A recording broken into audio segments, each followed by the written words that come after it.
mediador para la recuperación empresarial, superintendente delegado de procedimientos de insolvencia en la Superintendencia de Sociedades de Colombia entre 2015 y 2018.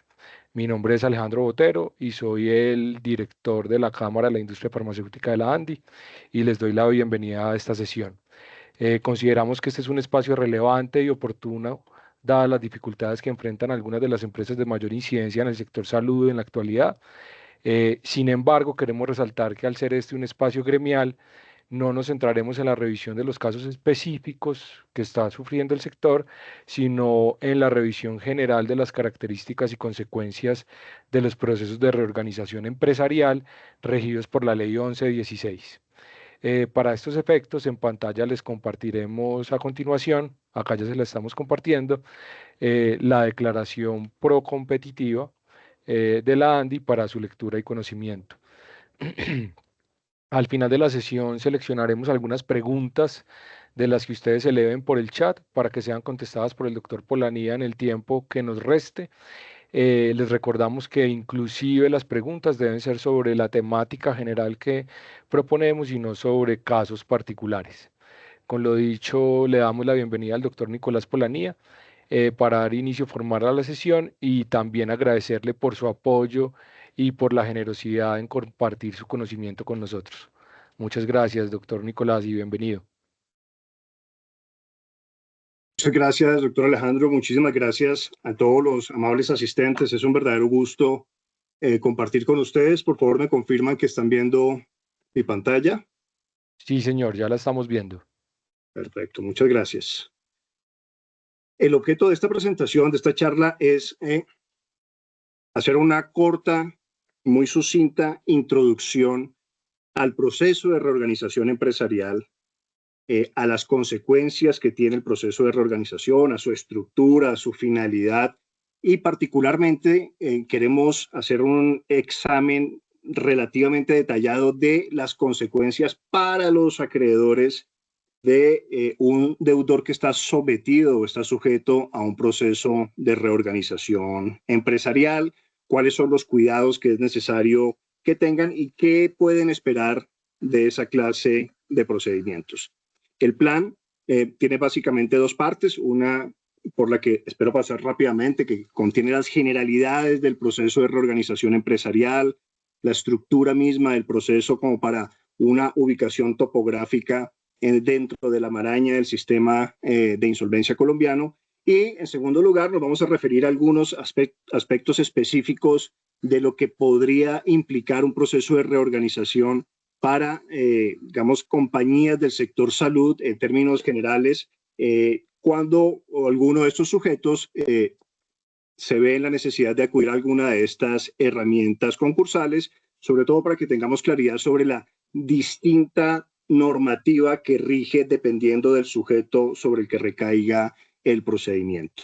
Muy bien, siéntanse, como decía el doctor Alejandro, libres de ir tomando nota para que yo voy a pasar muy rápido realmente por estas presentaciones de aspectos generales para que tengamos un espacio mayor para absorber las inquietudes que puedan tener. Primero, una precisión de carácter terminológico. Cuando se habla de proceso de insolvencia o cuando se habla de proceso concursal, se está refiriendo al género. Digamos, ese es el gran conjunto de esta clase de procesos, que se dividen en dos vertientes. Puede tratarse de un proceso concursal recuperatorio o una reorganización empresarial, es decir, con el objeto de que la compañía se salve en manos de los mismos dueños, o puede tratarse de un proceso, de otro lado, de liquidación judicial. El proceso de liquidación judicial, el objeto es totalmente distinto. Es la realización ordenada y rápida de todos los activos para que se puedan satisfacer la mayor cantidad de acreedores posibles. En el sector salud, y esto es bastante importante que lo tengamos claro desde ya, convergen, como ustedes saben, distintos sujetos. Algunos de estos sujetos están vigilados por unas entidades y otros están vigilados por otras entidades. Y la naturaleza jurídica de estos distintos sujetos lleva a la aplicación de regímenes jurídicos distintos. Por ejemplo, todos hemos visto durante estos días que hay, digamos, una actividad especialmente proactiva de la Superintendencia Nacional de Salud interviniendo EPS.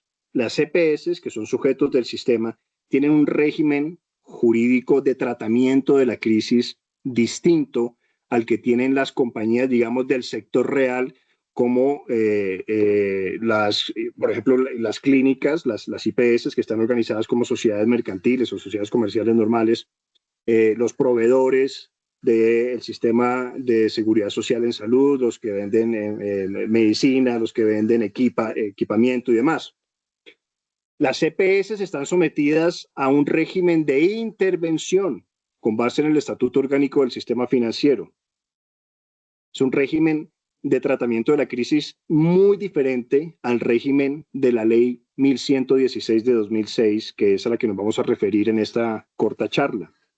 En el régimen de intervención de las EPS, el Estado nombra a un agente interventor que desplaza a todos los administradores de la compañía intervenida y es él el único que toma las decisiones y puede tomar unas decisiones supremamente agresivas, por ejemplo, con los contratos que están en ejecución en ese momento. Puede el interventor decidir por sí, ante sí, terminar con ciertos contratos, continuar con otros, renegociar otros. En fin, tiene un poder, digamos, de administración bastante discrecional y bastante amplio. En el proceso de reorganización empresarial, que es el que nos vamos a referir, no es así. El proceso de reorganización empresarial, como veremos, tiene unos objetivos específicos. A diferencia de lo que ocurre con cualquier otro proceso judicial, aquí no se trata de resolver un litigio entre A contra B. Aquí se trata de resolver una situación jurídica y financiera en la que está un deudor. ¿Cuál es esa situación jurídica y financiera en la que está el deudor? Esa situación se llama de insolvencia y esa situación se puede describir como la incapacidad para atender simultánea y cumplidamente todas las obligaciones a cargo del deudor. Eso es estar en insolvencia. Cuando una compañía está en situación de normalidad, puede atender de manera simultánea todas sus obligaciones. Cuando está en insolvencia no puede hacer eso.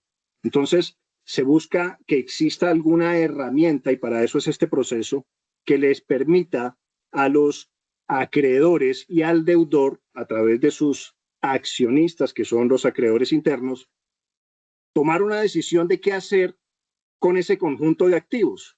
Si ese conjunto de activos se dejan en manos de los mismos dueños y de los mismos administradores para que paguen el pasivo en la manera en que se convenga en el acuerdo de reorganización, o, y esto también es importante porque son los acreedores los que tienen digamos, el futuro del deudor en sus manos, o pueden sencillamente decir: no confiamos en esta administración, no confiamos en estos dueños, no vamos a votar el acuerdo de reorganización, y luego entonces la compañía pasa a un proceso de liquidación. En el proceso de liquidación lo que se hace es tomar los activos, valorarlos, salir a venderlos por el mejor precio posible y con el recaudo de esa venta pagar las deudas de la compañía en el orden estricto que indica la ley. El objeto del proceso de reorganización empresarial es claro, es mantener, preservar empresas viables, no cualquier empresa, sino empresas viables. ¿Cómo se mantienen esas empresas viables? Dándoles una segunda oportunidad. Vamos a renegociar las condiciones en que usted va a pagar este pasivo, venga, nos ponemos de acuerdo. Es muy importante que se tenga de presente desde ya que quienes toman la decisión de si la compañía se reorganiza o no son los acreedores. El deudor, en este proceso específico, no vota, no tiene derecho de voto. Sus accionistas, que son acreedores internos, sí tienen derechos de voto, pero pesan y valen exactamente lo mismo que los de los demás acreedores a razón de un voto por cada peso de deuda. De manera que si deben 100 millones de pasivo, habrá 100 millones de votos. Y de esos 100 millones de votos, las decisiones se tomarán con la mayoría simple, ¿correcto? El objetivo, de nuevo, es salvar, preservar empresas, pero empresas que sean viables. ¿Qué significa que una empresa sea viable? Y sobre todo, ¿quién toma la decisión de que la empresa sea viable? Una empresa es viable cuando genera caja, cuando el mercado responde a sus productos y servicios. Y quienes toman la decisión dentro de un proceso de reorganización son los acreedores, no es el juez. El juez no puede imponer un acuerdo de reorganización. El juez no puede definir qué es lo mejor para todos los acreedores. Son ellos mismos los que definen qué es lo mejor para ellos. Y el acuerdo de reorganización tampoco puede ser impuesto por el deudor. El deudor ni siquiera tiene derechos de voto, entendido como la sociedad sometida al proceso. Quienes sí tienen derecho de voto son sus socios. Ahora, ¿cuáles son los requisitos para ser admitidos a estos procesos? Hay dos causales básicas para ser admitidos a un proceso de reorganización empresarial: estar en cesación de pagos o estar en una situación de incapacidad inminente de pagos. La cesación de pagos consiste en estar en mora frente a dos o más acreedores respecto de deudas que representen el 10% o más del total del pasivo de la compañía. Eso es estar en una situación de cesación de pagos jurídicamente. O tener dos procesos ejecutivos con las mismas características que representen al menos el 10% del total del pasivo. Cuando una compañía está en esa situación, una mora de más de 90 días y con esos requisitos, está en cesación de pagos. Sin embargo, no es necesario esperar a que la compañía llegue a esa situación de postración. Por lo general, cuando una compañía ya tiene procesos ejecutivos encima, puede que ya sea muy tarde para un proceso de reorganización. Entonces, la ley le permite, precaviendo la situación futura de insolvencia, que el deudor se someta a un procedimiento, digamos, de naturaleza cautelar. No estoy en insolvencia todavía, pero si las cosas siguen como van, en 3 meses, en 4 meses, no voy a tener cómo pagar mis gastos corrientes, mi pasivo corriente. Esas son las dos posibilidades que la ley le brinda al deudor para acceder, digamos, una reactiva cuando ya está la situación de cesación de pagos presente y una proactiva cuando aún no se ha materializado la situación de mora. Siempre, por supuesto, desde el punto de vista del deudor, es preferible y recomendable echar mano a este tipo de herramientas antes de que se produzca por lo menos las demandas ejecutivas. El objeto de este proceso, digamos el resultado final, no es una sentencia, a diferencia de lo que pasa en otros procesos judiciales. Es un contrato. Todo el proceso lo que busca es que se forme un contrato. Ese contrato se llama acuerdo de reorganización y ese contrato se forma con la voluntad de los acreedores. Ya más adelante vamos a ver con algún detalle cómo ocurre esta situación, pero de nuevo es un proceso que tiene el propósito de generar un contrato, no proferir una sentencia. ¿Cuál es la estructura del proceso de reorganización empresarial? Miren, este es el resumen del proceso de reorganización empresarial. El proceso de reorganización empresarial tiene 3 grandes fases, digamos, 2 propiamente procesales y una de ejecución del acuerdo. La primera fase es la que se conoce como de determinación del pasivo. En esta fase tienen que hacerse presentes todos los acreedores al proceso de reorganización, tienen que ver porque sus deudas sean debidamente reconocidas, lo que corresponde a capital, lo que corresponde a los intereses hasta el momento en que se inicia el proceso, que les asignen los votos que se corresponden con la altura de la deuda y demás. En esa primera fase del proceso de reorganización, lo que ocurre es que se va a definir a quién se le debe, cuánto se le debe y en qué orden se va a pagar. Y finalmente, cuántos votos tiene cada acreedor para que participen en la segunda fase del proceso, que es la de negociación y votación del acuerdo de reorganización. Ya vamos a mirar en detalle cuáles son los efectos y demás derivados de la iniciación del proceso, pero para que tengamos clara la estructura, esa primera fase termina con una audiencia, que se llama audiencia de calificación y graduación de créditos.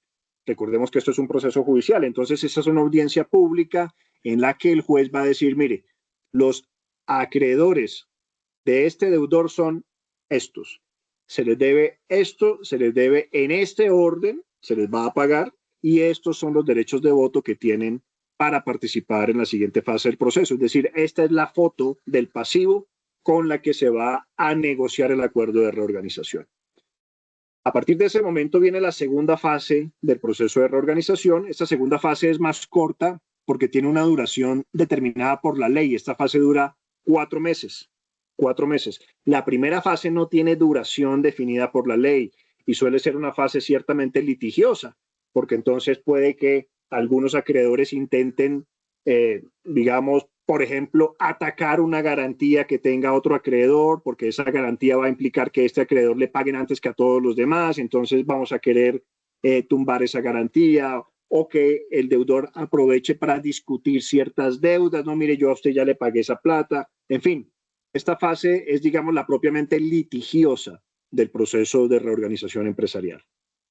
Y puede tener una duración estimada de 12 a 18 meses, solo la primera fase. La segunda fase tiene duración legal, son 4 meses, no se puede prorrogar. Durante esos 4 meses, con los votos que ya sabemos cómo fueron repartidos, vamos a salir a buscar un acuerdo de reorganización. Ojo con esto, el acuerdo de reorganización, la ley no dice quién lo tiene que proponer. Por regla general, por supuesto, la iniciativa para presentar el acuerdo de reorganización es del deudor, del promotor más puntualmente hablando. Ya vamos a hablar del personaje del promotor, pero el promotor puede ser el mismo representante legal de la compañía en reorganización, caso en el cual su labor será la de promover un acuerdo de reorganización. Pero la ley no dice que ese sea el único que tenga la iniciativa. Hemos tenido casos en que los acreedores desde el comienzo, digamos, se organizan y toman el control e imponen las condiciones para el pago del pasivo. Entonces, bajo el supuesto y la habilitación legal de que son ellos quienes tienen el poder de decisión. Esto es supremamente importante. Desde el punto de vista financiero, y sé que aquí tal vez en el lenguaje financiero nos entendamos mejor, a diferencia de lo que ocurre desde el punto de vista jurídico, cuando una compañía tiene el patrimonio negativo, es decir, cuando tiene más deudas que activos, los activos que tiene realmente son de los acreedores. Eso desde el punto de vista financiero. Sin embargo, desde el punto de vista jurídico, esos activos siguen siendo del deudor y es él quien tiene control sobre esos activos. Pues el proceso de reorganización permite a los acreedores, que son los verdaderos dueños desde el punto de vista financiero y económico de esos activos, tomar indirectamente el control, ya que no pueden echar al administrador, ya que no pueden remover al administrador, no pueden nombrar una junta para que vean por la mejor administración de sus activos. El proceso de reorganización les permite de alguna manera acceder a un control indirecto sobre esos activos. ¿Cómo? A través del derecho de voto. Por ejemplo, los acreedores pueden perfectamente desde el día 1 organizarse y habida cuenta de la configuración de los votos, tomar el control del proceso y decir a nosotros nos sirve un proceso o un acuerdo de reorganización más o menos en estas condiciones y en caso contrario, pues no lo votamos. Ahora, ese poder de decir no lo voto o lo voto en contra, igual los acreedores siempre lo van a tener. Hay una creencia, digamos, extendida y equivocada de considerar que estos procesos son un burladero para los acreedores y que buscan evitar el pago de los pasivos, y es exactamente lo contrario. Estos procesos lo que permiten es, uno, tener absoluta visibilidad sobre todo lo que ha pasado con esa compañía, porque ojo con esto, cuando una compañía pide ser admitida a un proceso de reorganización, la carga documental que tiene que cumplir es ingente. Tiene que presentar de entrada todos los estados financieros, o sea, los 5 estados financieros básicos de los 3 últimos ejercicios. Es decir, todo el mundo va a poder tener acceso directo a todo el histórico de las transacciones que se hayan hecho en esta compañía. Entonces, de un lado. De otro lado, son los acreedores los que tienen el control sobre el destino de la compañía. No se les puede imponer, no los pueden arrastrar a la fuerza hacia un acuerdo desventajoso en el que les impongan unas condiciones, digamos, ominosas de les vamos a pagar en 15 años, en un solo bullet y sin intereses. Eso no podría ocurrir, salvo que el deudor logre directa o indirectamente controlar la mayoría del pasivo, que pues habrá que ver el caso particular de que se trate, pero por regla general cuando las compañías acceden a esta clase de procesos son compañías medianas o grandes que tienen o suelen tener el pasivo disperso, ¿correcto? Esta segunda fase del proceso de reorganización, que ya dijimos tiene una duración acotada de 4 meses, termina con una audiencia. Dentro de esos 4 meses, el deudor tiene que presentar ante la Superintendencia de Sociedades el acuerdo de reorganización con los votos necesarios para ser aprobado. Y el acuerdo de reorganización entonces entra a revisión por parte del juez. El juez controla que tenga los votos, que no se esté saltando la prelación, que cumpla otros 2 o 3 requisitos legales, pero todo lo demás es de libre configuración. Y entonces convoca una audiencia. En esa audiencia el juez va a resolver las dudas que haya sobre el acuerdo de reorganización, va a controlar que se hayan pagado las deudas que la ley obliga que estén al día para la confirmación del acuerdo y se confirma el acuerdo de reorganización. El acuerdo de reorganización puede decir cualquier cosa, es decir, no hay límites en cuanto a la libertad de configuración del contenido del acuerdo de reorganización. Puede ser un acuerdo muy sencillo que simplemente diga, vamos a pagar la deuda dentro de los próximos 7 u 8 años y vamos a empezar a pagar desde el mes 5, desde la confirmación, primero la primera clase, después segunda, tercera, cuarta, quinta clase, plazo y tasa, sin ningún problema. Pero puede haber acuerdos de reorganización muchísimo más complejos que, por ejemplo, contengan fusiones, que contengan escisiones, que contengan liquidaciones parciales, que contengan covenants financieros, que prevean, por ejemplo, el cambio de la administración. Nosotros sí le votamos el acuerdo de reorganización, pero cambia la administración. Es perfectamente posible que prevea la llegada de un nuevo inversionista, un cambio de control.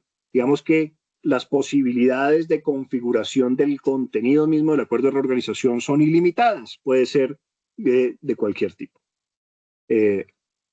Una vez que el juez controla el contenido del acuerdo de reorganización, ve que cumple con todo lo que dice la ley, lo confirma. Y a partir del siguiente día empieza la fase de ejecución del acuerdo de reorganización. ¿Cuánto dura el acuerdo de reorganización? Lo que se haya acordado. ¿Qué tasa de interés? La que se haya acordado. ¿Qué periodo de gracia? ¿Qué periodo muerto? Lo que sea, todo debe estar contenido en el acuerdo y debidamente votado y confirmado por el juez. Como se trata de un contrato de tracto sucesivo y digamos de duración dilatada en el tiempo, estos acuerdos de reorganización, ojo con esto que es importante, pueden ser reformados cuantas veces sea necesario y en cualquier momento. En cualquier momento. Para eso no es necesario repetir todo el proceso de reorganización, pero sí es necesario salir a buscar los votos para que se apruebe el acuerdo de reorganización. Entonces, si un deudor obtiene la confirmación de un acuerdo de reorganización y empieza a cumplirlo y empieza a ejecutarlo, y resulta que al cabo del tercer o cuarto año la situación se vuelve a apretar, la ley le da la posibilidad de que se siente de nuevo con sus acreedores y les exponga la situación y les diga, mire, no puedo pagar en estas condiciones, necesito que reformemos el acuerdo porque necesito más plazo, necesito bajar la tasa o modificar las cuotas o lo que sea. Siempre tendrán los acreedores en últimas el control porque pueden decir, no, definitivamente no, estas son las condiciones que a nosotros nos funcionan, de lo contrario no podemos apoyar la reforma y la compañía terminará en liquidación. ¿Cuándo debe liquidarse una compañía? ¿Cuándo debe reorganizarse? Ese es un asunto que deberá ser valorado dentro del proceso de reorganización. Por lo general, esa decisión la toman los acreedores con base en 2 elementos de juicio muy importantes. Uno, el flujo de caja proyectado de la compañía.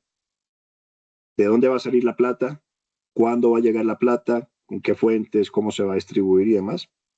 Y 2, el plan de negocios. Es decir, ¿usted qué va a hacer? Nos está pidiendo una segunda oportunidad para hacer ¿qué? ¿Por qué a nosotros nos conviene quedarnos aquí con usted? Darle más tiempo, darle no sé cuántos años nos va a pedir y no forzar o inducir su liquidación si en la liquidación nosotros vamos a obtener con la venta de los activos este retorno. Esa siempre tiene que ser la cuenta que está sobre la mesa de los acreedores.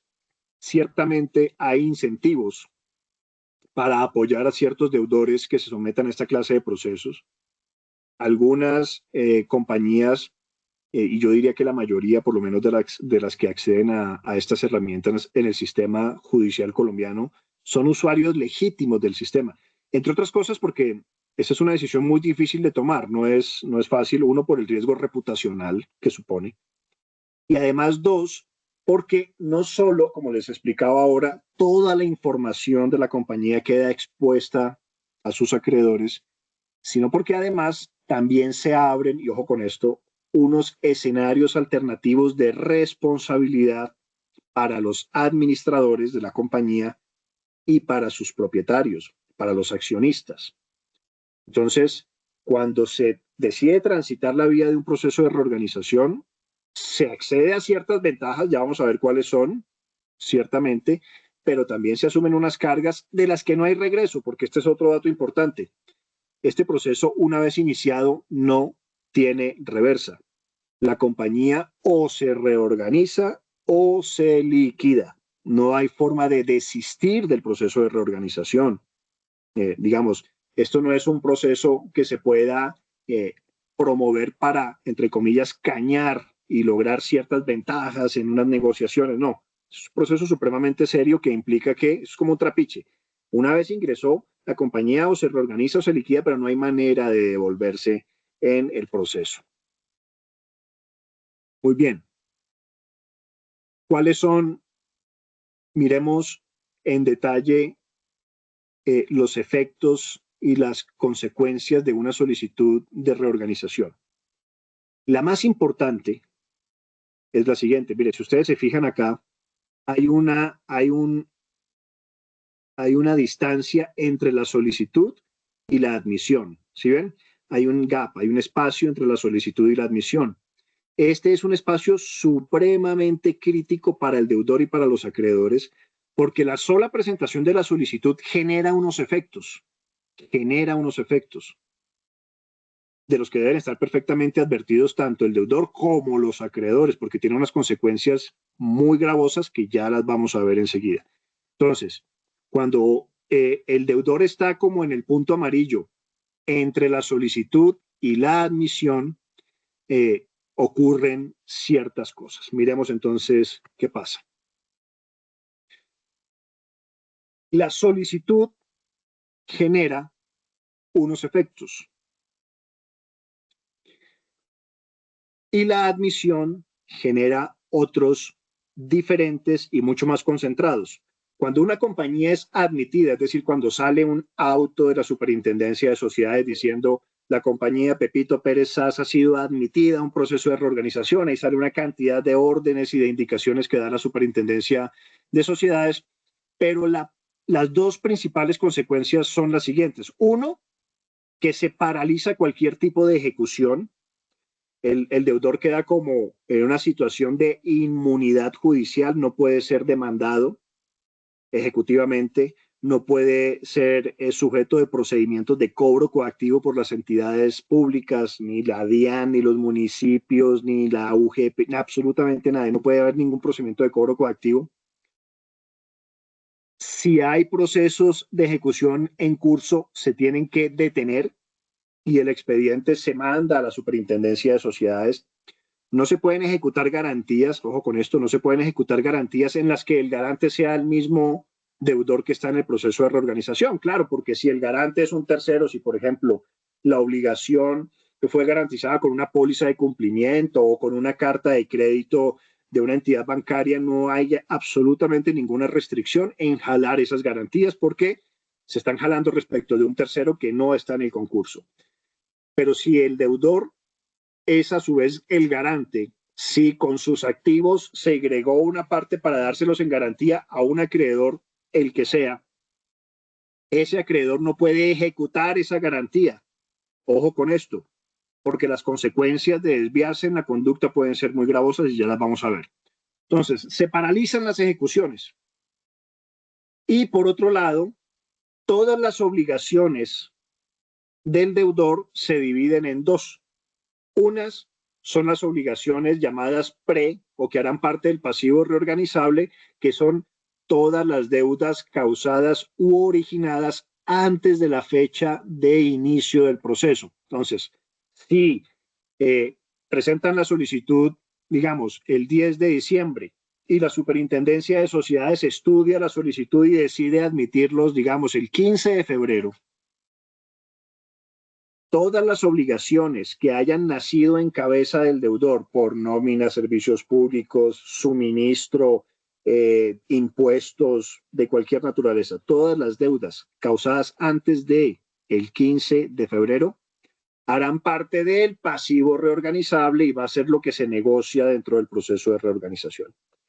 Y todas las deudas que nazcan a partir del 15 de febrero, es decir, del 16 de febrero en adelante, es lo que se conoce como gastos de administración. Los gastos de administración tienen un privilegio, tienen una preferencia y se tienen que pagar conforme se van haciendo exigibles.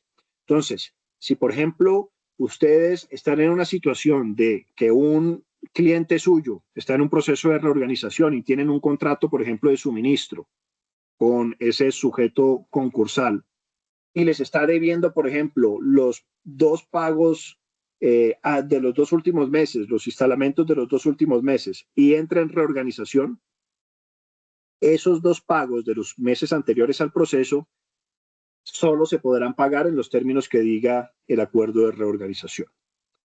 Si ustedes le siguen suministrando a este deudor en reorganización después de que inicie el proceso, todos esos nuevos despachos se tienen que pagar conforme se indique en las facturas, porque son gastos de administración y la ley les asigna una preferencia. Por supuesto, de otra manera sería imposible pensar en que las compañías puedan recuperarse económicamente si se castiga a los proveedores de manera diferente. Entonces, dos efectos fundamentales. Pero ojo que estos efectos son desde la admisión, no desde la solicitud. ¿Qué pasa? ¿Qué pasa desde la solicitud? Y aquí me voy a adelantar un poco. Miren, desde la solicitud empieza a regir un artículo que yo los invito a que lo miren. Aquí está, y esta presentación pues la van a tener todos ustedes. Aquí está proyectado, es el artículo 17 de la ley 1116 de 2006. Es un artículo supremamente importante porque puede comprometer la responsabilidad de los acreedores, de sus administradores. Entonces, mucho ojo con esto. Volvamos acá. A partir del momento en que se presenta la solicitud, ocurre algo. El único que sabe que se presentó la solicitud de reorganización es ¿quién? El deudor. Salvo que le haya contado a algunos acreedores, a sus mejores amigos o lo que sea, el único que sabe es el deudor. Luego, entonces, las restricciones de que trata el artículo 17 solo son predicables del deudor. Y son restricciones, como ustedes ven, de dos tipos, de actos procesales y de actos, digamos, negociales o comerciales. Si el deudor presenta la solicitud de reorganización, digamos, el 10 de diciembre, a partir de esa fecha, como dice la norma, solo puede hacer los pagos que se refieran al giro ordinario del negocio. Fíjense en lo que dice el parágrafo 3, en la parte que está resaltada. Desde la presentación de la solicitud de reorganización hasta la aceptación de la misma, y ojo que este lapso puede ser de 1 mes, 2 meses, 3 meses, 4 meses, he visto casos de 5 y 6 meses, entre la solicitud y la admisión. Es un periodo crítico, absolutamente crítico para la compañía, porque entonces la ley le dice usted puede dejar de pagar sus deudas, solo puede pagar lo que corresponda al giro ordinario del negocio. Y dice la ley, tales como laborales, fiscales y proveedores. ¿Qué es lo que ocurre en la práctica? Que el deudor presenta la solicitud de reorganización y no se queda con el secreto, sino que les avisa a todos sus acreedores. O si por alguna razón se termina sabiendo y a partir de eso, el deudor hace oficial la comunicación a todos sus acreedores. Aquí pasa algo supremamente importante y si es necesario lo repetimos. Si el deudor es el único que sabe que presentó la solicitud de reorganización, las restricciones de que trata el artículo 17 solo se le pueden predicar a él. Pero si de la solicitud de reorganización no solo sabe el deudor, sino también sus acreedores, mucho ojo, porque entonces las restricciones también se extienden a los acreedores. Y entonces, ¿qué pasa? Dice el artículo 17, presentada la solicitud usted no puede hacer pagos. ¿Qué pasa si, por ejemplo, un acreedor advertido de la solicitud de reorganización de su deudor decide ejecutar una compensación? Ah, bueno, no, entonces, como yo le estoy debiendo y él me está debiendo, pues matemos esas deudas, las cruzamos, hacemos una compensación. No se puede. No se puede recibir pagos. No puede haber conciliaciones, desistimientos, allanamientos, terminaciones unilaterales o de mutuo acuerdo de procesos en curso, transacciones de ninguna clase de obligaciones a su cargo. No puede haber enajenaciones de bienes o operaciones que no correspondan al giro ordinario del negocio. Entonces, ¿qué pasa si se incumple esto? Recordemos que estamos en una situación, una especie de limbo, porque todavía no hay proceso. Hay una mera solicitud.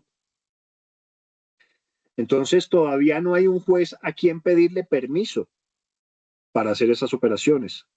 Entonces, lo mejor es no incurrir en ellas. ¿Por qué? Porque cualquier tipo de pago, cualquier tipo de operación que se haga en este interregno, necesariamente se va a saber. Necesariamente se va a saber. ¿Por qué? Porque el juez, cuando el 15 de febrero profiere el auto mediante el cual admite a la compañía al proceso de reorganización, le va a dar una orden muy importante. Le va a decir, actualíceme toda la información que me presentó por allá en diciembre, tráigamela a la fecha, muéstreme a quién le ha pagado, cómo ha hecho esos pagos y por qué le ha pagado. Y si hay inconsistencias, si resulta que, por ejemplo, yo tenía en la información que reporté unos activos por 10.000 millones de pesos consistentes en unas cuentas por cobrar, lo que sea. Y resulta que en la información que actualizo en febrero cuando me admiten no está esa información, el juez me va a decir qué pasó con esto. Entonces, mucho ojo con todas las conductas, mucho ojo con lo que les propongan durante este lapso. Hay muchas cosas que sí se pueden hacer porque recuerden que la propia ley autoriza que se paguen obligaciones propias del giro ordinario del negocio, como proveedores, como laborales y como fiscales. Luego, entonces, no es que esté prohibido hacer pagos. Habrá que ver el tipo de obligación, habrá que ver la naturaleza del contrato y habrá que ver cómo se presenta y se explican esos pagos en el proceso de reorganización. Ahora, ¿qué pasa si, por ejemplo, se hace una operación de estas que están prohibidas antes de la admisión al proceso y el juez lo advierte una vez iniciado el proceso? Como se trata de un negocio que habría ocurrido antes de iniciar el proceso, el juez no puede reconocer los efectos, la ineficacia de ese negocio, sino, y eso es una figura súper particular del derecho concursal, lo que hay es una orden de reversión. Les dice el juez a las partes, venga, ustedes hicieron un negocio que no se podía hacer, revérsenlo. Y mientras no lo reversen, yo les impongo multas sucesivas de hasta 200 salarios mínimos, pueden ser las multas. E incluso pueden llegar hasta la remoción del administrador, tanto del deudor como del acreedor que hayan participado en esa transacción. Entonces, mucho ojo con esto. Mucho ojo también con ejercer, digamos, actuaciones, entre comillas, de fuerza, con, digamos, jalar garantías a la fuerza, como tratando de desconocer. Mire, ustedes no se imaginan la cantidad de casos que hay de acreedores que incurran en esta clase de conductas que incurren en esta clase de conductas y las consecuencias son súper gravosas, porque no solo les devuelven la transacción, sino que la deuda que puedan tener se la pasan al último lugar en la fila. Eso se llama la postergación de los créditos. No solo la postergación de los créditos, puede llegarse hasta la remoción del administrador del cargo, además de las multas. Entonces es muy, muy delicado lo que puede y no puede hacerse durante esa fase absolutamente preliminar del proceso de reorganización. Presentada la solicitud, pero antes de la admisión. Ahora, volviendo al proceso de reorganización. Una vez superado el examen de admisión, el juez profiere el auto. Pepito Pérez SAS ya está en reorganización. Quiere decir que ahora sí se generan todos los efectos, nadie lo puede demandar. Es como si quedara como en el seguro del parqués. Nadie lo puede tocar, nadie lo puede tocar. Salvo, y esto es supremamente importante, salvo que se trate de deudas en que haya incurrido después del inicio del proceso de reorganización, porque esas deudas sí siguen siendo exigibles. Y si una compañía entra en un proceso de reorganización y por esa circunstancia deja de pagar el pasivo que viene arrastrando y puede destinar el 100% de su flujo de caja a pagar la operación del día a día. Si una compañía en un proceso de reorganización, la caja no le da ni para pagar la operación del día a día ni para pagar los gastos de administración, pues ciertamente ese es un síntoma bastante indicativo de que la compañía no es viable.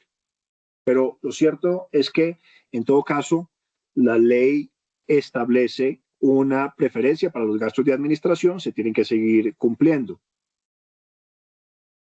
Iniciado el proceso de reorganización dentro de la llamada primera fase, que es la de determinación del pasivo, lo que ocurre es que el promotor tiene que presentar un documento. Ese documento se llama proyecto de calificación y graduación de crédito.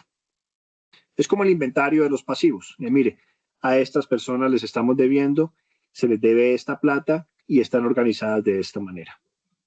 Ese proyecto de calificación y graduación de créditos, el juez lo da a conocer a los demás acreedores, es decir, a todos los acreedores de ese deudor. Dice, mire, aquí me están diciendo que estas son las deudas, pronúnciense ustedes.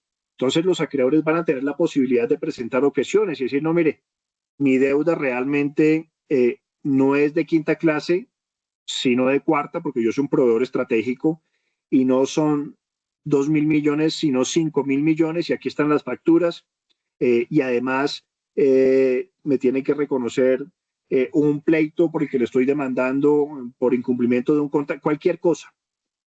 La objeción es la posibilidad que tienen los acreedores de ajustar el reconocimiento de su crédito dentro del proyecto de calificación y graduación de créditos.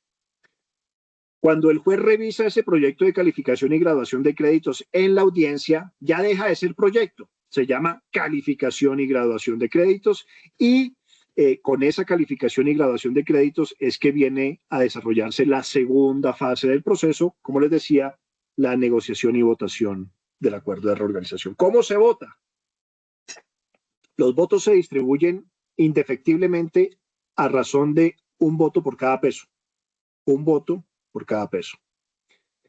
Si la compañía, por ejemplo, tiene un pasivo de 50 millones y un activo de 60 millones, los 10 millones de diferencia que hacen que tenga patrimonio positivo, esos son los votos que van a tener los accionistas. Ojo con esto que es supremamente importante para lograr modelar cómo va a ser el escenario. Eso es algo que se resuelve a voto limpio. Entonces es muy importante. Si la compañía que está en reorganización tiene patrimonio negativo y tiene 5 accionistas con participaciones iguales o con participaciones diferentes, no importa.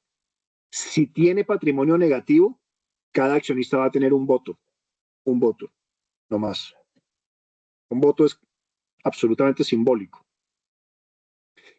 Pero si la compañía tiene patrimonio positivo, tendrán votos los accionistas en función del patrimonio positivo. Entonces, de nuevo, siguiendo con nuestro ejemplo, Si la compañía tiene un patrimonio positivo de 10 millones de pesos, esos 10 millones de pesos se convierten en 10 millones de votos que se reparten entre los accionistas en proporción a su participación. Entonces, si todos tienen participaciones iguales, cada accionista tendrá 2 millones de votos. Y esos 2 millones de votos entrarán en la gran tómbola a jugar con los votos de los otros 50 millones de acreedores que están en juego como pasivo reconocido.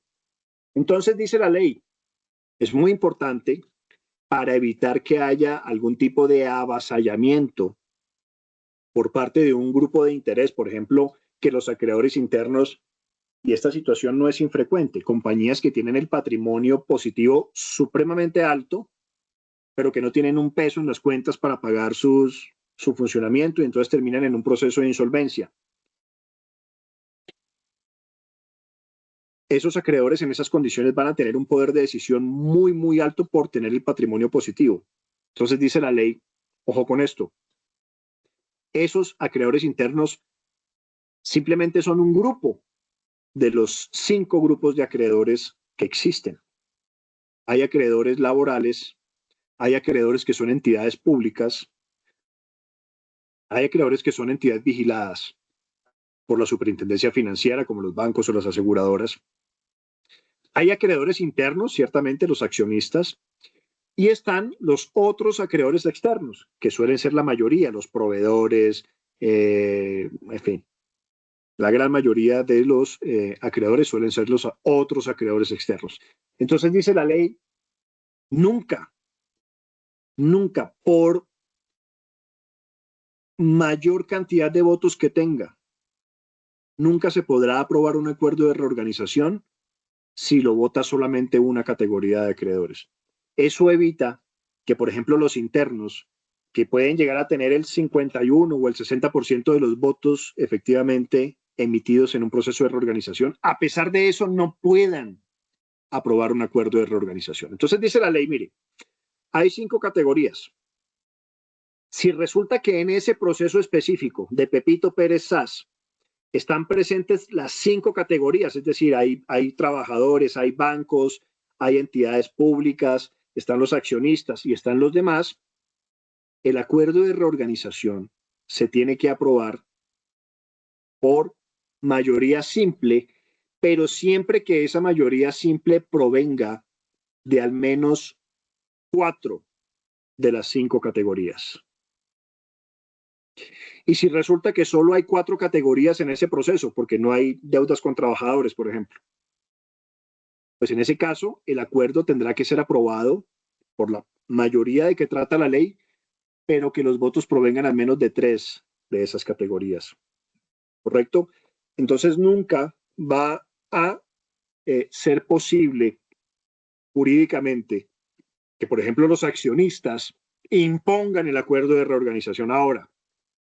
Si es posible, y hay que estar muy pendientes de cómo se configuran los votos, porque puede que los accionistas voten como accionistas, pero además tengan deudas reconocidas en el proceso y además tengan a compañías vinculadas a ellos, por ejemplo, la compañía de la señora que también es proveedora y la compañía del cuñado que también le vende servicios. Y entonces después entre todos ellos conforman un bloque e imponen el acuerdo de reorganización.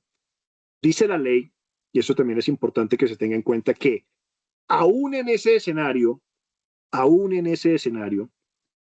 es decir, que entre vinculados e internos controlen el acuerdo de reorganización, el acuerdo de reorganización, el límite último, indica que a los acreedores externos se les va a pagar máximo en un plazo de 10 años. Entonces, esta es una primera conclusión. En el peor escenario posible, en un escenario en el que los dueños de la compañía y sus compinches lograron avasallar a los demás e imponernos el acuerdo de reorganización, la ley dice que en el peor de los casos no me pueden pagar a más de 10 años. Por supuesto que es un consuelo relativo, pero digamos que es una garantía última. Confirmado el acuerdo de reorganización, es decir, presentado oportunamente antes de que se venzan los 4 meses, con los votos que indica la ley, con las mayorías que indica la ley, respetando todo lo que dice la ley, el juez convoca a otra audiencia y en esa audiencia va a decidir si confirma o no el acuerdo de reorganización. En caso de que decida confirmar el acuerdo de reorganización, se empieza la última fase, que es la de ejecución del acuerdo, que dura lo que dura el acuerdo de reorganización, pero ojo con esto, tengan en cuenta que siempre va a ser posible reformar el acuerdo porque es un contrato de larga duración y puede estar sometido a distintas presiones, ¿correcto? Ya estoy tomando nota por aquí de las preguntas del chat y ya las vamos a entrar a mirar una a una. Ahora, volviendo al momento de la solicitud, mucho ojo con esto. Tengan mucho cuidado, hay cosas que se pueden hacer, hay cosas que no se pueden hacer, siempre con la ley en la mano porque la exposición es mucha. La exposición es mucha, no solo el tema de las multas, que ya es gravoso, sino que puede llegar incluso a la remoción del acreedor. Estas son, digamos, la matriz de las sanciones, multas, postergación de los créditos, es mandarlos al último lugar en la fila, o la remoción de la administración del administrador del cargo. Ahora, una vez admitido el deudor al proceso de reorganización, para hacer cualquiera de estas transacciones de que trata el artículo 17, la respuesta es sí se puede, pero hay que pedir permiso. Entonces, es muy posible que el acreedor entre en una tratativa o en un arreglo directo con el deudor y le diga, mire, y ojo que esto es bastante recurrente, yo le voy a seguir despachando a pesar de que usted está en reorganización, pero entonces, por supuesto, las condiciones van a cambiar. No le va a poder seguir despachando a 30 días, sino que más bien me va usted a anticipar el pago o un pago contra entrega, o podemos pedirle al juez autorización, ojo, siempre con autorización del juez, de que con cada despacho que yo le haga, usted me haga un abono a la deuda anterior y nosotros vamos de esa manera mermando la exposición de lo pero mantenemos el despacho, todo eso con autorización del juez es posible y hasta un límite, hasta un límite. La ley dice que el deudor puede pagarles a sus acreedores, a ciertos acreedores para los que pida permiso, hasta el 5% del total del pasivo. Entonces, esto no es un cheque en blanco por el que se pueda pagarle a todo el mundo dentro del proceso de reorganización, sino que tiene un límite que es hasta el 5% del pasivo. Entonces, si el pasivo son 100 millones, el deudor puede definir cómo va a pagar y a quiénes les va a pagar 5 millones. La ley dice, ojo, esas personas no pueden ser vinculadas suyas, por supuesto. Esos pagos son para proveedores y para trabajadores. Entonces, si por ejemplo, el deudor les dice, mire, sígame despachando y yo le voy a pedir permiso al juez para abonarle la deuda vieja, es posible. Se puede. Pero hay que mirar, por supuesto, la configuración de la propuesta, cómo la están presentando, en qué términos se le pide la autorización al juez, pero es posible. ¿Qué no se puede hacer? ¿Cuáles son las restricciones que tienen los acreedores? Miren, es un artículo muy importante de la ley de insolvencia, es el artículo 21. Este artículo 21 trae un principio general en materia concursal que es el principio de continuidad de los contratos. Cuando una compañía está en reorganización, como lo vimos al principio, se supone que está en reorganización porque es viable. Y lo que pasa es que necesita ahí un periodo de ajuste con sus acreedores para continuar el cumplimiento de sus obligaciones y la ejecución de todos sus contratos. Pero ¿qué ocurre?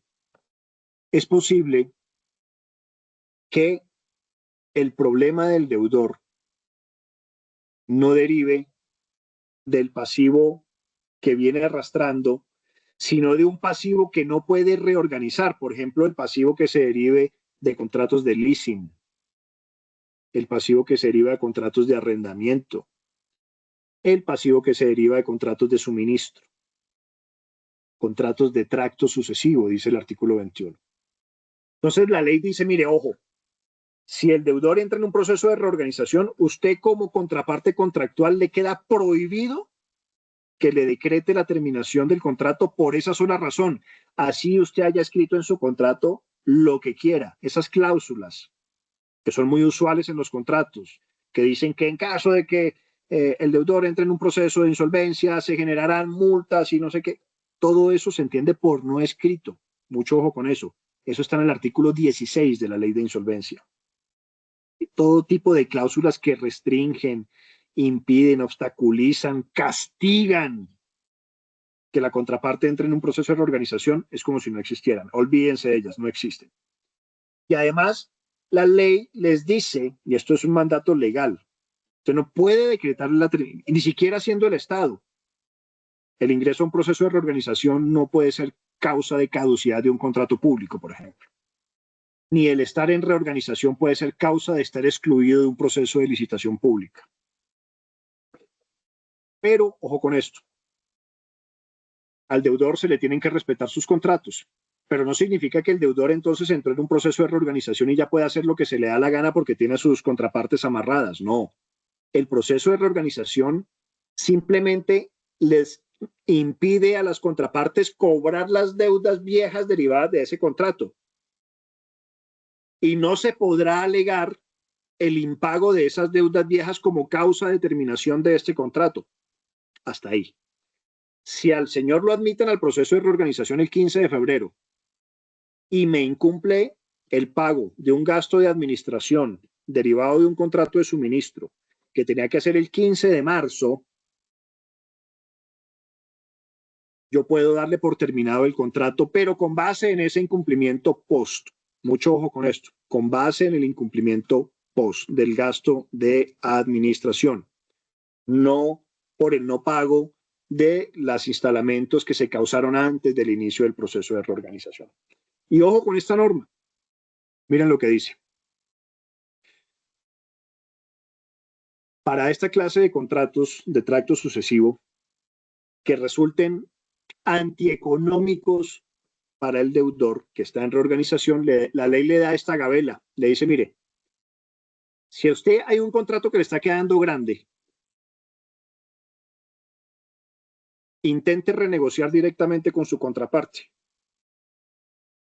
Y si su contraparte no quiere renegociar o definitivamente no se ponen de acuerdo, vuelva otra vez ante mí, juez del concurso, Superintendencia de Sociedades, y yo le autorizo para que termine ese contrato.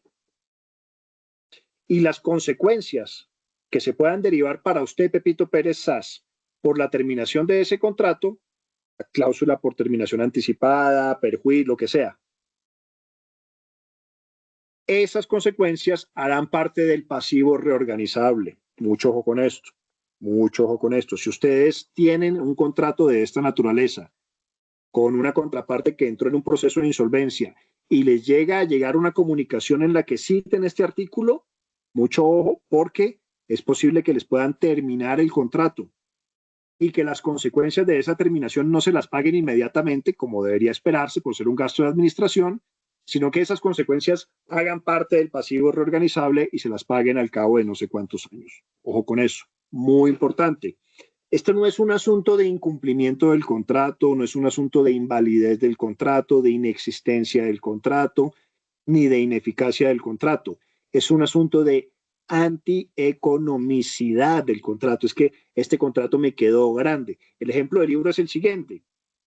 La compañía entró en un proceso de reorganización y resulta que había tomado en arrendamiento una bodega, una planta gigantesca porque pensaba que se iba a ganar un contrato multimillonario y al final no se lo ganó, terminó en un proceso de reorganización y quedó con un contrato por el que paga un canon excesivo por 15 años.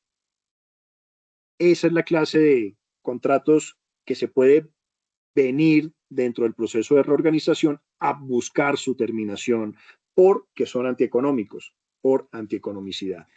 Esto no es exótico, es decir, esto no pasa solo en Colombia. Si ustedes se fijan, por ejemplo, en lo que pasa en los Estados Unidos, allá ni siquiera existe todo este trámite de negociación directa y que pónganse de acuerdo y después pruébele al juez que el contrato es antieconómico. En los Estados Unidos, simplemente el deudor en Chapter 11 manda una lista de los contratos con los que se quiere quedar y con los que se quiere desprender y listo, y se terminaron los otros y los otros se siguen cumpliendo. Entonces, digamos que no es algo exótico, pero sí para que tengan muy en cuenta las consecuencias de lo que puede ocurrir. Finalmente, para para ya pasar a responder puntualmente sus preguntas. Mire, muy importante, todos los acreedores quedan vinculados al proceso de reorganización empresarial. Esto es el principio de universalidad. Ningún acreedor, por muy buena garantía que tenga, queda sustraído del proceso de reorganización empresarial. Esto es muy importante porque a veces he visto casos de acreedores mal asesorados que creen que porque tienen una super garantía mobiliaria súper elaborada sobre algunos activos del deudor, pueden jalarla, ejecutarla y sustraerse del proceso de reorganización. No, tiene consecuencias graves. Es mejor no. Tienen que presentarse al proceso de reorganización y dentro del proceso de reorganización podrán ejercer las prerrogativas que tengan sus créditos. Quienes pretendan cobrar sus créditos por vía diferente pueden ver revocados los pagos que reciban. No solo eso, sino que además, como vimos, pueden ser sancionados por el juez. La única posibilidad de que reciban pagos por deudas que hagan parte del pasivo reorganizable es que el pago lo haga un tercero. Claro, ahí no hay ningún problema. Si, por ejemplo, ustedes tienen asegurada la deuda y el deudor entró en reorganización y ustedes notificaron el siniestro, la aseguradora vino y les pagó, ustedes se salen del proceso y la aseguradora se queda dentro del proceso de reorganización esperando a que le paguen. Tercero, la ley protege al deudor en reorganización.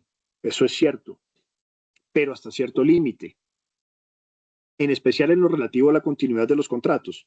No es que el deudor que entró en un proceso de reorganización quede en una situación de inmunidad, no es que todo el mundo quede obligado a seguirle prestando servicios a ruina.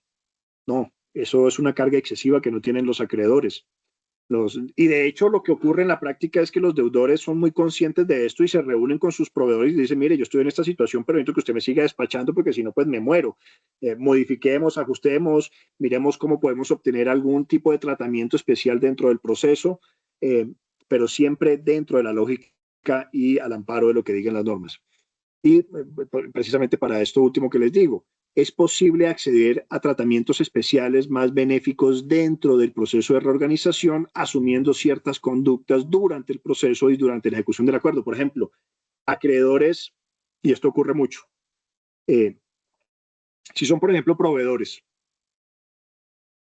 y deciden darle crédito por 30 o por 60 días de nuevo al deudor en reorganización, ese crédito, esos días de plazo para el proceso de reorganización se entienden como una nueva operación de crédito.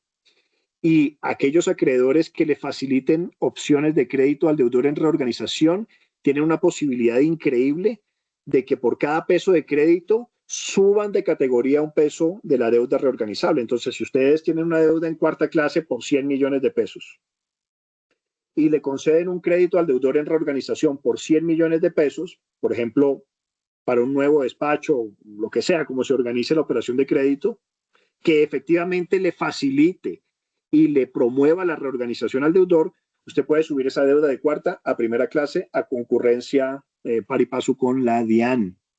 Entonces, todo esto para decirles que ciertamente para los acreedores el hecho de que su deudor termine en un proceso de reorganización implica unas restricciones importantísimas, sobre todo en cuanto a las prerrogativas y derechos que puede ejercer, la posibilidad de demandar, de llevar hasta remate los bienes de su deudor, que es lo que se espera que ocurra cuando se incumple una obligación en un proceso concursal, no se puede hacer, no puede ocurrir.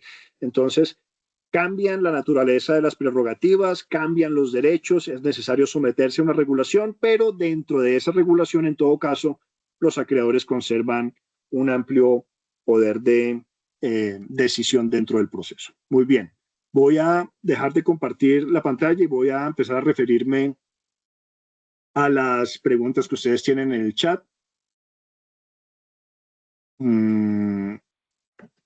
Y a partir de ese momento, quien tenga alguna duda puede perfectamente abrir el micrófono y preguntarme. Entonces, ¿hay alguna restricción? Qué pena, doctor Nicolás, tenemos restringido el micrófono porque como Ok, hubo ahora 100 personas conectadas, entonces se nos desorganizaba un poquito, pero entiendo. son las preguntas que tenemos ahí. Listo, las que están en el chat. ¿Hay alguna restricción o condición para demandar por la vía ejecutiva al deudor entre la solicitud y su admisión al proceso de reorganización? ¿Podría pagar al acreedor dentro del proceso ejecutivo antes de ser admitido? Una excelente pregunta. porque realmente la inmunidad judicial solo se adquiere desde el momento en que son admitidos. Sin embargo, ¿qué es lo que ocurre en la práctica? Cuando el deudor presenta la solicitud de reorganización, inmediatamente les avisa a sus acreedores. Y a partir de ese momento, digamos que en la medida en que la ley le impide al deudor pagar, eso es una prohibición legal de pago, artículo 17, le queda prohibido al deudor pagar. Y si al deudor le queda prohibido pagar por ley, mal podría ser obligado por un juez, aunque sea durante ese interregno. Entonces, ¿qué pasa en la práctica? La sola solicitud no frena un proceso de ejecución. No frena un proceso de ejecución. Si el proceso de ejecución llega antes de la admisión hasta el remate de los activos y se produce el pago de esa deuda, es un pago bien hecho.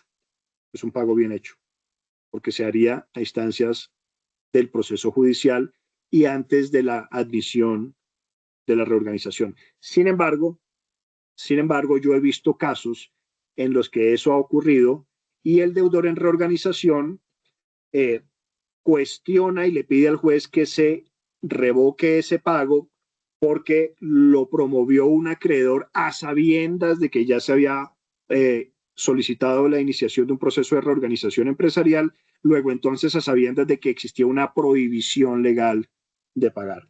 Digamos que es una zona gris. Lo único cierto es que la inmunidad total y absoluta judicial del deudor solo la adquiere con la admisión. Cualquier cosa que ocurra antes de la admisión, por lo menos quedará en cuestión, pero no es una situación de blanco y negro. He visto casos que se resuelven en ambos sentidos. He visto, por ejemplo, casos en que está la diligencia de remate programada para el 15 de febrero y ese día notificaron el auto admisorio y se para la diligencia de remate. Y he visto que ese acreedor que llevó al deudor hasta el punto de remate en un proceso ejecutivo y le paran el proceso, demanda en tutela y pierde. Es decir, tiende a favorecerse el concurso de acreedores. Lo que sí también he visto es que si se logra todo antes de la admisión, es decir, se logra el remate y el pago antes de la admisión, esos pagos se han conservado. Entonces, si los acreedores conocen la solicitud, ¿podrían hacer ventas de contado o estarían restringidos en el concepto de no pagos? De nuevo, muy buena pregunta. Lo que ocurre en estos casos es que se tiene que tomar la fecha de la presentación de la solicitud y hacer un corte. Entonces, estamos claros que a partir del 10 de diciembre, cuando se presentó la solicitud, todo lo que yo negocie de aquí en adelante, pues se tiene que pagar cumplidamente. Pero hay un periodo de exposición muy grande y esto me imagino que es el sentido de la pregunta y es el siguiente. ¿Qué pasa si el 10 de diciembre me está debiendo 10 millones viejos y me empieza a pedir suministro que le despache? Y resulta que le despacho 10 millones nuevos y lo admiten a reorganización y entonces ya tengo los 10 millones viejos más los otros 10 millones y todo se me volvió pasivo reorganizable. La respuesta es sí. Mucho cuidado con eso. ¿Qué es lo que ocurre en la práctica? Pago contra entrega o pago de contado mientras se produce la admisión. Una vez producida la admisión al proceso de reorganización, se puede entonces pensar en restablecer los plazos y de nuevo presentar ese restablecimiento de plazo como una operación de financiación para buscar una mejor posición más adelante. En el escenario en que la cifra que presentó en la solicitud no coincida con la cifra al momento de la admisión, esas sanciones que comenta se las colocan al deudor o también al acreedor, o el acreedor solo se les envía como castigo la última. Bueno, vamos a desarrollar este escenario. ¿Qué pasa si al 10 de diciembre, cuando se presentó la solicitud, me debía 10 millones y para el 15 de febrero, cuando tiene que actualizar la información porque fue admitido, resulta que solo me debe 1 millón porque me abonó 9 entre la solicitud y la admisión? De nuevo, habrá que ver si se trata de un pago bien hecho. Si se trata de un pago bien hecho, es decir, a un proveedor que no está vinculado, que hace parte del giro ordinario del negocio. Si se trata de un pago bien hecho, no hay ningún problema. Si es un pago mal hecho, si es una operación, por ejemplo, le pagaron a un banco porque el gerente del banco es el primo del gerente de la compañía, entonces págame los 3.000 millones y no me vas a dejar metido en un proceso de reorganización porque me echan. En ese caso específico, entonces sí, la sanción va a ser no solo deshaga ese pago que se hizo, sino que además se posterga la deuda y muy posiblemente si hay dolo, si hay mala fe, si hay conocimiento específico, eh, muy posiblemente terminen removiendo tanto al administrador del deudor como al administrador del acreedor. Las sanciones son para ambos, tanto las multas como la remoción. La sanción de la postergación, sí, por supuesto, es una sanción única exclusivamente para el acreedor. Le mandan su deuda al último puesto en la fila. Entre la presentación de la solicitud y la admisión se pueden efectuar abonos a cartera vencida. De ser posible, ¿hasta qué punto hacer un pago muy alto a un proveedor podría entenderse que afectó a los demás acreedores? Excelente, preguntan todas las preguntas muy buenas y me quedan muy claros los dolores. La respuesta es sí. La propia ley, como vimos, permite que durante el interregno entre la solicitud y la admisión se pague lo correspondiente al giro ordinario del negocio y la ley aclara y ejemplifica como trabajadores, impuestos y proveedores. Entonces la respuesta es, si se trata de un pago a un proveedor, sí se puede hacer. ¿Hasta qué punto? ¿Hasta dónde? Habrá que ver. Digamos que la ley da un criterio. Dice giro ordinario del negocio. Entonces, no puede salir a vender activos, no puede salir a prepagar el crédito con las entidades financieras. Giro ordinario del negocio, lo que necesita para mantenerse. ¿Qué hemos visto en la práctica? Que aprovechan los deudores para ponerse al día, por ejemplo, con todos los trabajadores, para no llegar con ninguna deuda laboral al proceso de reorganización. ¿Y qué más hacen? Tratan de ponerse al día con la mayor cantidad de proveedores posible cuando se trata de una compañía que se dedica, digamos, a esto, a la comercialización de bienes. No compañías, por ejemplo, de servicios cuyos proveedores, digamos que no son esenciales porque los puedo reemplazar fácilmente con otros. Si se trata de proveedores que la ley llama estratégicos, sí puede haber pagos especiales a ellos. Yo les hablaba de la posibilidad del pago del 5%. Y entonces lo que uno ve en la práctica es que el deudor es muy estratégico con esto y él casi que como tiene la posibilidad de decidir durante este lapso qué paga y qué no paga, y no hay forma de decirle, mire, usted le pagó a Pepito Pérez que es proveedor, tiene que darme el mismo trato igualitario a mí. Eso no es posible, no existe la herramienta procesal para eso. El deudor tendrá que ser muy sabio, ¿no? Porque si decide pagarle a Pepito Pérez su proveedor principal o lo que sea, pues es muy posible que le pague toda la deuda y salga y Pepito Pérez ya no participe en el proceso y quede en manos de los otros a quienes no les pagó, ¿correcto?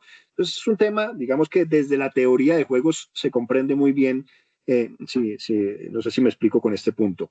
Ellos tienen la posibilidad de consentir a ciertos proveedores. Me imagino que ellos harán el ejercicio de decidir quiénes son sus proveedores más importantes, entonces con ellos voy a sentarme y siempre dentro del marco de lo que permite el artículo 17, sí es posible llegar a acuerdos particulares. Ahora, mucho ojo con el tema de hacer abonos una vez iniciado el proceso o de recibir abonos una vez iniciado el proceso de reorganización por pasivo pre. Es muy frecuente, por ejemplo, que hagan acuerdos entre el deudor y algunos proveedores que son más cercanos a él y le diga, bueno, anúleme esa factura para que no me quede en el pasivo reorganizable y yo se la reexpido después de que lo admitan. Mucho ojo con eso porque eso puede terminar en que algún acreedor muy juicioso que tenga muy bien mapeado la información financiera detecte el asunto o la propia superintendencia de sociedades, que suele ser esto lo que ocurre, que la superintendencia de sociedades analiza de oficio toda la información y todos los pagos que se han hecho y llama a pedir explicaciones, ¿correcto? Preguntan por acá, si no tengo contrato, ¿puedo cambiar las condiciones comerciales? Por ejemplo, pasar a vender de contado y no con crédito. Me imagino que la pregunta es si no existe un contrato formal escrito solemne en un documento, porque contrato siempre hay, desde que haya prestaciones siempre hay contrato. Entonces, sí, la respuesta es sí. Hay que, si se tiene un contrato formal que establece una, digamos, una programación de las obligaciones muy específica y rigurosa, por lo que vimos del artículo 21 de la ley, esos contratos se tienen que seguir ejecutando. Si el contrato dice que yo como proveedor estoy obligado a dar un plazo de pago de 15 días e inició el proceso de reorganización y me quedó un instalamiento acá congelado, yo tengo que seguir cumpliendo ese contrato por lo menos hasta ese instalamiento. Si el contrato me obligó a dar los 15 días, di los 15 días, era un gasto de administración y no me pagaron, ya la ley no me obliga absolutamente a ningún sacrificio adicional. Puedo perfectamente ir, pedir la terminación o declarar la terminación del contrato y esperar allá en el proceso de reorganización que me paguen la deuda que quedó ahí atrapada y cobrar el gasto de administración de la otra deuda, pero hasta ahí, no me pueden obligar a más. Ahora, si se trata de una relación contractual no solemnizada o, digamos, no formalizada, aunque también hay que tener muy en cuenta la manera en que se ha ejecutado el contrato a lo largo del tiempo, porque si se ha establecido consuetudinariamente un plazo de pago de tanto, difícilmente podrá alejarse el proveedor de ese contrato que ya quedó, digamos, solidificado por la práctica y por la ejecución que las partes hicieron de él. Pero lo que ocurre en la práctica es que sí, digamos, por supuesto que es un dato absolutamente relevante que la contraparte esté en insolvencia, esté en un proceso de reorganización. Entonces, la contraparte tampoco puede pretender que las cosas sigan como si nada hubiera ocurrido, porque ciertamente el perfil de riesgo se modificó. Entonces, lo que ocurre en esos casos es, venga, sentémonos a ver, usted está en una situación diferente, puede que esté o no inclinado a apoyarlo, no sé, dependerá del caso particular, pero explíqueme entonces cómo va a ser, porque yo no le puedo seguir despachando en las mismas condiciones previas porque pues la situación ha cambiado. Entonces sí, es factible y ocurre mucho que se ajusten las condiciones a partir de la situación concursal. Me obligo legalmente a seguir vendiendo al deudor que solicitó o fue admitido en la ley de reorganización. Pues digamos que en este punto espero que ya haya quedado desarrollado un poco este aspecto que es el más crítico. El artículo 21, de nuevo, dice que por el hecho del inicio de un proceso de reorganización no se le puede declarar la terminación del contrato a la contraparte. Esa conducta está prohibida y puede generar, en caso de que así ocurra, puede generar unas consecuencias adversas para el acreedor que ha actuado de esa manera. Sin embargo, salvo esos límites específicos que dice la ley, nada obliga a la contraparte de un deudor en reorganización a irse al hueco con él, ¿correcto? Entonces, hechas las precisiones, yo tengo que seguir cumpliendo el contrato hasta donde estoy obligado. Entonces, si a mí me quedaron debiendo 100 millones de pesos de 2 cuotas, listo, me someto, eso no es un incumplimiento, eso es simplemente una situación de reorganización y vamos a ver acá cómo me pagan. Pero si después de iniciar el proceso me volvió a incumplir, hasta ahí llegamos, puede salir sin ningún problema. Ahora, mucho ojo con el tema del artículo 21, que es súper importante. Para el caso de pagos que correspondan al giro ordinario, hay una definición legal de ese concepto. ¿Qué podemos entender como giro ordinario? ¿Cómo podría entenderse mejor la diferencia entre las obligaciones que entran al pasivo reorganizable y las nuevas obligaciones? Y en ese mismo sentido, ¿cómo podría entenderse con mejor detalle lo que se entiende por obligaciones del giro ordinario? Si compro, distribuyo o vendo bienes, ¿puedo pagar las obligaciones corrientes de esas compras que hago? No hay una definición de giro ordinario del negocio. Se ha entendido que el giro ordinario del negocio corresponde al desarrollo del objeto social. Entonces, hacer ventanas, prestar servicios de asesoría jurídica, hacer planos, construir edificios, vender refrescos, ese es el giro ordinario del negocio. Entonces, ¿qué no hace parte del giro ordinario del negocio, por ejemplo, de una oficina de abogados? Vender el edificio. Eso no hace parte del giro ordinario del negocio. Pero si el deudor en reorganización es una constructora, pues vender edificios sí hace parte del giro ordinario del negocio. Entonces habrá que ir viendo caso a caso. Ahora, en cuanto a la línea divisoria entre las obligaciones pre y post, es total y absolutamente objetiva, es la fecha, es la fecha. Si el auto de admisión al proceso de reorganización tiene fecha 15 de abril, todas las obligaciones que se hayan causado antes del 15 de abril son pasivos reorganizables y todas las obligaciones que se hayan causado después del 15 de abril son gastos de administración. Hay situaciones dudosas, por ejemplo, ¿qué pasa con los pleitos? Yo soy trabajador y yo tuve un pleito con la compañía y me echaron a las patadas 3 meses antes del proceso de reorganización, entonces presenté una demanda laboral y resulta que empezó el proceso y mi fallo sale al año de iniciado el proceso de reorganización y obligan a la compañía a que me pague 1.000 millones de indemnización. Ojo con eso, a pesar de que el fallo fue posterior, no es un gasto de administración, porque los hechos que dieron lugar a esa condena ocurrieron antes del inicio del proceso de reorganización. Esa es una excepción importante en materia de gastos de administración derivada de los pleitos. Bueno, por acá preguntan, ¿qué garantía hay por parte del deudor admitido en el proceso de cumplir con los pagos de las nuevas obligaciones como gastos de administración? Digamos que la garantía última es que si no cumple con los gastos de administración se va a liquidación. Vamos. Ahora, esa es, digamos, la gran garantía legal. Las deudas derivadas de gastos de administración tienen una preferencia legal. Es la ley la que dice que se tienen que pagar prioritariamente. Pero esa es la única gabela. Si el deudor no cumple con los gastos de administración, terminará indefectiblemente en liquidación. Pero, ojo con esto. Aprovecho la pregunta para esta derivación. ¿Puedo yo exigirle garantías reales al deudor en reorganización para seguir despachándole? La respuesta es sí, pero el otorgamiento de esa garantía real tiene que venir autorizada por el juez, por el juez. Recuerden que aquí ya estamos dentro de un proceso judicial y ya hay una serie de restricciones.